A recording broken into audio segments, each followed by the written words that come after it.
source of news and information about Norfolk Public Schools. I'm your host, Karen Tedder. And with us today is Karen Bailey, Dr. Karen Bailey, our Executive Director for Assessment, Research, and Accountability. Welcome to NPS Now, Karen. Well, thank you, Karen. Well, our students are heavy into taking the SOLs this week. Yes, they are. And I want to know, how do we assist our students in preparing for the SOLs? Well, we prepare our students in multiple ways. Starting at the beginning of the school year, we provide opportunities for them to interact with online assessments and online applications via each of the content areas. We also ask questions during classroom instruction, as well as use error analysis to indicate how students have answered their questions. And we have benchmark assessments periodically through the school year that are prepared both paper, pencil, and online.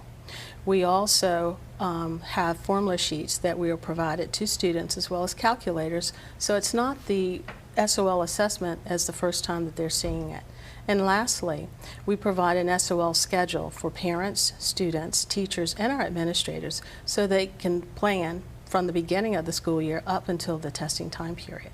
Wow, that's a lot to get prepared for the SOLs. What are some, like an example of a study tip you would give a student to get prepared for the SOLs? Well, our Department of Curriculum Instruction and our school counselors work very closely with our schools on test-taking tips as well as best practices. Certainly a tip would be the process of approaching a question and eliminating those answers that are way off the base, and then narrowing down to answer the most accurate question. Becoming familiar with the testing environment is very, very important, and our instructional technology staff as well as our engineers help our schools with this particular function. We also have parents to work with their students to help them to relax and to eliminate anxiety if possible, and to get plenty of rest before testing. We have also provided a link to the Virginia Department of Education's website so that they could look at some of the release tests to become more familiar with testing. Speaking of Video E, there's some new information about SOL accreditation requirements. What are some of those? Yes, this school year for our middle and high schools, the benchmark for English is 75%. It used to be 70%. And also for our grade level, grade 3, in history and science, the benchmark is now 70%, and it used to be 50%. So the requirements have gone up higher. Yes, they have. So we're preparing our students even more. Yes. So in addition to those things, what are some other new changes and types of changes to the SOL tests, like with math and reading and writing? Well, we have new standards that our students are being tested on at this very moment that we speak, certainly in English reading and writing and science. Last year we had new standards that were assessed in math, and several years ago it was history. We also have the implementation of technology enhanced items, which we call TEI for short, and those make up 15% of the number of items that our students are tested on. There are 4 different types. There's the drag and drop, the hot spots, fill in the blank or short answer, and fill in all of the answers that are correct. So which one is a favorite for the students? I think the drag and drop. That's something that they're most familiar with. Certainly it mirrors some of the aspects of video games where you drag and drop information. I know I've been polling my children when they get home from school and saying, how did you do at your test today? And they're like, oh, it was tough, you know. But all in all, they said that some of the questions, you have to answer all of them right. You can have some of the questions right, you know, like A, B, C, D. If it's, you have to hit A, B, C, and D. You can't hit one, because if you hit one and not the rest, then it's wrong. Right, and that is correct. And while that is a new format or a new type of testing via the SOL test, our students are somewhat familiar with that, with the paper pencil format of fill in all of the correct answers for a particular question. So are we nearing the end of the testing schedule? We're not quite at the end, when we're not even halfway. Our testing window goes till June 8th, and certainly primarily all of our elementary schools might be finished with all of their assessments by the end of this week. So share with the parents, where are we in our testing window right now? Currently, our elementary schools are assessing math today.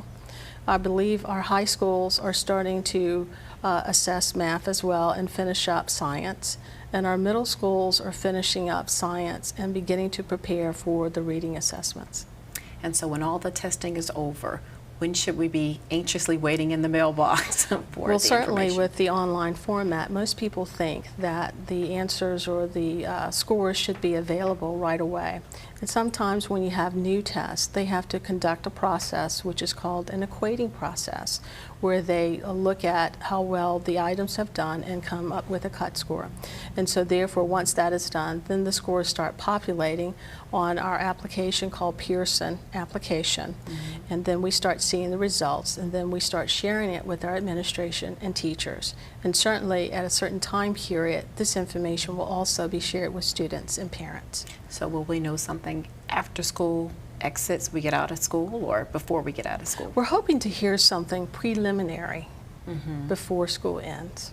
Oh, great. Well, thank you, Karen, for coming in and sharing with us information about SOL. And when we come back, we're going to be joined by another employee from Karen's department that's going to share more details about SOL testing. Stay tuned for this and more information. And NPS Sports featuring Steve Sutmiller coming up next on NPS Now.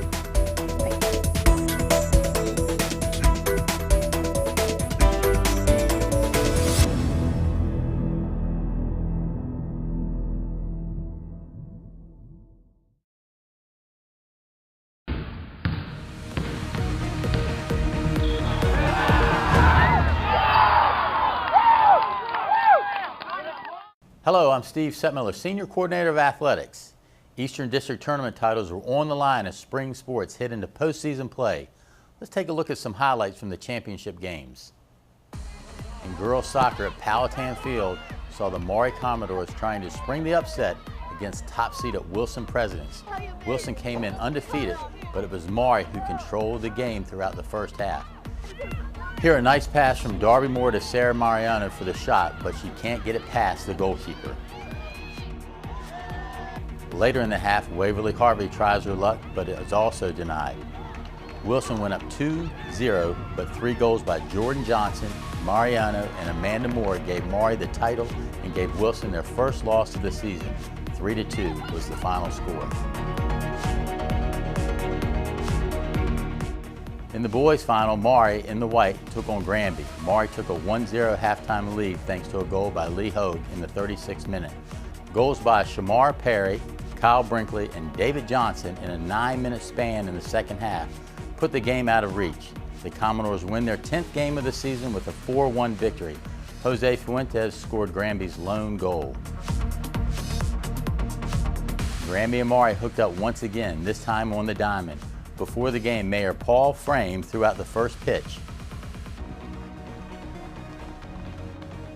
Top of the first, Maury's Barrett Peacock drives the ball deep to center field for a triple, but the Commodores could not convert that into any runs.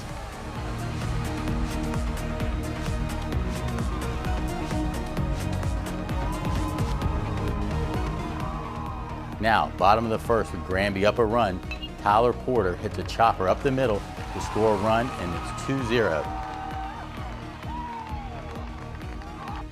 Demetrius Rivera hits a shot down the line to add 2 more runs. The Comets scored 5 runs in the first, but Maury stormed back to take a 6-5 lead before Granby scored in the 7th to win 7-6. It was Granby's 17th win of the season.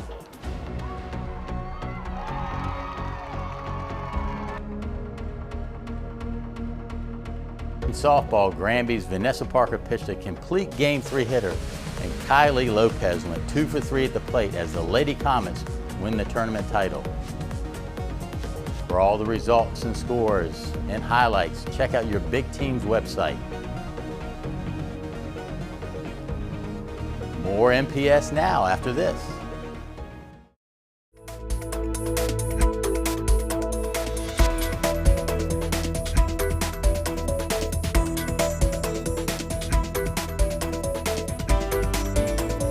Welcome back to NPS Now. With us today is T. Nguyen, who is the Senior Coordinator for State Mandated Assessments. Thank you, T, for joining us for NPS Now. Thank you. Thank you for having me. You know, I had Karen Bailey on earlier to talk about SOL testing, and I'm glad I have you today to talk about what the students are doing with the SOLs this year. How are they actually taking the SOLs this year? Right. Well, in addition to the rigorous standards by the Commonwealth of Virginia, by spring 2013, all of the tests needed to be administered online. Although there are some students who need the paper pencil format, and they are still able to have that format if there's a documented need. So what we've been doing is we've been staggering the online format, starting with our high schools, then with our middle schools, and more recently our elementary schools. So with the first time this year for spring 2013, all of our schools and all of our grade levels are all online, but we've been working very closely and collaboratively with our network services to help make sure that the infrastructure is in place and for our students to be prepared so that they would be able to take and transition into the online format more, a little bit better and easier for them. So how's that working for us, being that we're in what, the second or third week of SOL testing? Right. We are starting our second week of online testing. We started last week, and so far so good. I mean, everyone's been doing everything they're supposed to. We have some very diligent and hardworking school test coordinators and assistant principals, so that's really helped out a lot. We have folks who come in very early in the building to make sure that all the computers are on and everything is turned on and ready to go for our kids, people who are working behind the scenes to make sure that all the preparations are in place, such as any manipulatives that are needed, such as calculators, scrap paper, pencils, highlighters, all the good stuff that the kids are allowed to have on the SOL test. So with all that in place, testing has been very, very smooth. I have a great team who works with the schools and always on call, always on hand to help the schools out. Well, if something goes wrong, that's considered a testing irregularity, or is it considered a testing irregularity? What is a testing irregularity? Sure. Well, not necessarily. It really depends on the situation. A testing irregularity is when there's an occurrence that may negatively impact that student's test or that score. So what happens is the school will have to call us with the details of what occurred. And if it's something that occurred before testing even started, that is not an irregularity. Let's say, for example, somebody pulls a fire alarm. If that happened before school, then that's not considered a testing irregularity. It's more of an issue at the school level. And once everything is back in place, then we can resume testing. But however, we do have some students who, say, become sick in the middle of testing. Now, that would be an irregularity because that has a negative impact on the student's test. But they'll have another opportunity to take the test again. So, yeah. So our infrastructure has been set up early enough to know what schools need, what extra support with technology. Yes, we try to work very closely with our schools and with network services to determine the needs in the infrastructure. We also work with folks from school plant and facilities to determine power because that's the most important thing, is making sure that power is consistent and that we have enough to generate all of the new technology that's in our building, all of our computers and laptops. So we make sure that all of that is in place. But on your typical day of an SOL test day, we come in very early, sometimes 5:30 in the morning. We check all the servers. Oh yes, very early. We check all of the servers to make sure that they're on, that there are no power issues from the night before. So for example, last night or over the weekend, we had a lot of storms and whatnot. So we'll check things to make sure that there were no power outages at the school that may have affected our servers at the school. We work very closely with network services, and they do the same with us. If they see something or hear something, we communicate with each other so we can go ahead and make sure that's taken care of before testing even starts. So this is how your department supports SOL testing in the schools. Yes. Oh, one piece of it, at least the technology side of it, and then we go into the compliance part of things, just making sure that folks are applying all of the DOE security standards in the agreement that are in place to make sure that folks are following the guidelines put in place by DOE and by Norfolk. So how do you train your staff to support SOL testing every year? It's really a year-long process. We have a great staff, and we oversee not only the SOL tests are in the spring, we have SOL testing throughout the school year.